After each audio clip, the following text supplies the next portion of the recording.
Ничто не стоит между человеком и осуществлением его мечтаний, кроме фактов, а факты — это творение воображения. Если человек изменит свое воображение, он изменит факты.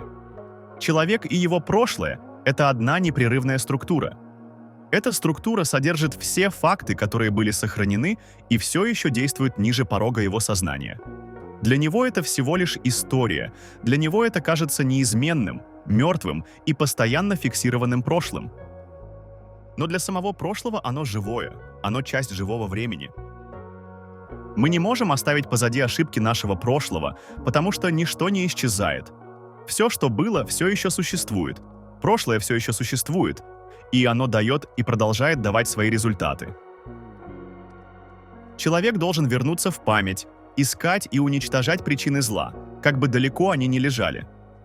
Это возвращение в прошлое и воспроизведение сцены прошлого в воображении так, как она должна была быть сыграна в первый раз, я называю ревизией или пересмотром, и ревизия приводит к отмене. Изменение нашей жизни означает изменение прошлого. Причины настоящего зла — это не пересмотренные сцены прошлого. Прошлое и настоящее формируют всю структуру человека. Оно несет с собой все свои содержимое. Любое изменение содержания приведет к изменению в настоящем и будущем. Живите благородно, чтобы разум мог сохранить прошлое, достойное воспоминание. Если вы не сможете этого сделать, помните, что первый акт исправления или исцеления всегда пересматривается. Если прошлое воссоздано в настоящем, то и пересмотренное прошлое будет воссоздано в настоящем, иначе обещание, что хотя ваши грехи как багровые, будут как белые, это ложь. Фраза о том, что обещание, что хотя ваши грехи как багровые, будут как белые, является ложью, подчеркивает важность активного изменения в жизни человека. Здесь багровые символизируют тяжесть и серьезность грехов, которые трудно исправить или скрыть, в то время как белые представляют собой чистоту и прощение. Это обещание подразумевает, что грехи могут быть стерты, и человек может начать с чистого листа. Однако это утверждение становится ложным, если человек не работает над исправлением своих ошибок и не меняет свое поведение. Важно понимать, что для достижения настоящего прощения и очищения необходимо активно стремиться к изменениям в своей жизни. Без этого обещания о прощении становятся пустыми словами, и истинное изменение остается недостижимым.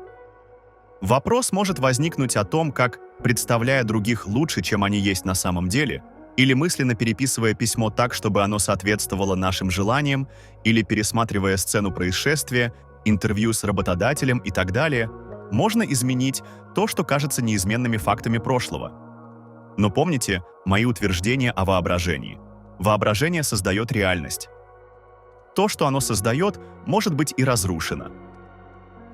Оно не только консервативно, строя жизнь на образах, предоставленных памятью, но и творчески трансформирующее, изменяя уже существующую тему.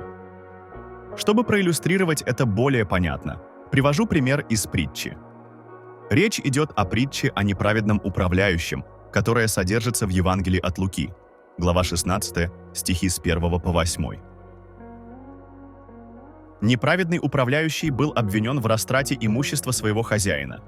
Понимая, что его могут уволить, он решил действовать хитро. Он встретился с должниками своего хозяина и предложил им уменьшить свои долги, чтобы они стали ему благодарны.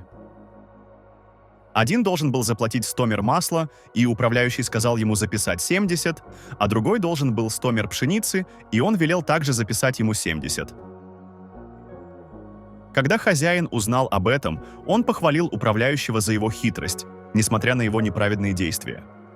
Притча подчеркивает важность мудрости и предусмотрительности в управлении, а также то, как можно использовать даже негативные обстоятельства для достижения положительных результатов. Основной урок заключается в том, что мы можем использовать наше воображение и креативность, чтобы изменить свою реальность, даже если это требует нестандартных подходов. Притча о неправедном управляющем дает ответ на этот вопрос.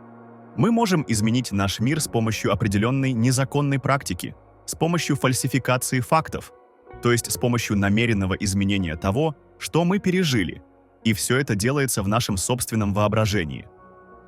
Притча о неправедном управляющем иллюстрирует идею о том, что мы можем трансформировать свою реальность, используя воображение и изменяя восприятие событий. Мы можем представить ситуации или людей лучше, чем они есть на самом деле, что позволяет нам изменить свое отношение к ним и к себе. Под фальсификацией фактов подразумевается не буквальная ложь, а переосмысление или интерпретация пережитых событий. Мы можем переписывать свои воспоминания, чтобы они соответствовали нашим желаниям и ожиданиям. Все изменения происходят в нашем воображении, и мы можем создать новый сценарий, в котором события развиваются так, как нам хотелось бы. Это помогает справляться с негативными эмоциями и переживаниями. Важно отметить, что такие изменения происходят осознанно. Мы активно работаем над тем, чтобы изменить свои мысли и чувства, что, в свою очередь, может повлиять на наше поведение и восприятие мира. Таким образом, изменяя свое внутреннее восприятие, мы можем влиять на внешний мир и свою жизнь, находя новые возможности и пути для личной трансформации. Это форма лжи, которая не только не осуждается, но на самом деле одобряется в евангельском учении. С помощью такой лжи человек уничтожает причины зла и приобретает друзей. И на основе этого пересмотра, судя по высокой похвале, которую неправедный управляющий получил от своего хозяина, он заслуживает доверия, потому что воображение создает реальность. Мы можем довести пересмотр до крайности и пересмотреть сцену, которая в противном случае была бы непростительной. Мы учимся различать человека, который является целиком воображением, от тех состояний, в которые он может входить. Неправедный управляющий, глядя на страдания другого, представляет другого так, как его следует видеть.